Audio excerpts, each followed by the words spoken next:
zvabuda pachena panapa kunyazi kunokuwa kunzi VP Constantino Chiwenga vakunyazi kujungwa nemapfumo. Panguva inoi VP Constantino Chiwenga pawakapunyuka pakawanda muri yeZimbabwe hatimodi mureverana nhema.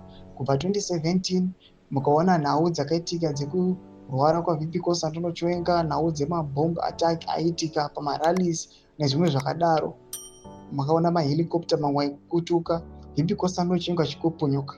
But panguva ine kunyazoratidza kuti zvakuchizobuda pachena manje kuti the ZANU-PF party, especially vanhu vari affiliated nezvigananda or 2030 plan, vachanyazobuda pachena kuti aiwa iwe VP Chiwenga, we are not bigger than the party. Zvisatapinda mashoko ari kudanyorwa panguva ino, don't subscribe or like on the bell icon.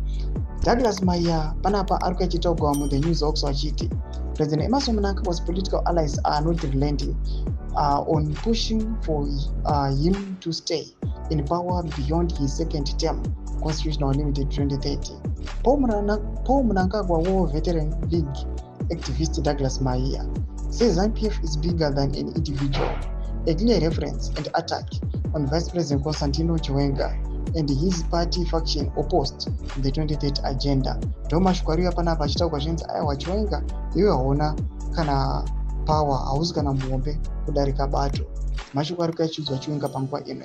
Chiwenga hapana kana munhu wambotaka aramba wakanyarara, hapana kana any response yatamboona iri kubva kuna VP Constantino Chiwenga, but kuona kuti ma-affiliates ese e2030 plan ndo ari kukanda ma-fireworks achiti vakomana we are going to attack him.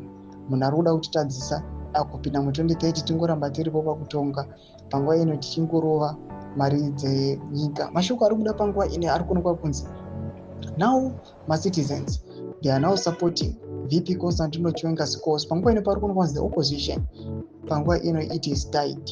Panapa we are hearing some cause kuti ari vakuNelsonchamisa manje kupera kumwedzi uno vari kuda kubudisa zvinyuwani, but panguva ino this case ikuitika mu the ruling party ZANU-PF inyasoratidza kuti iri promising.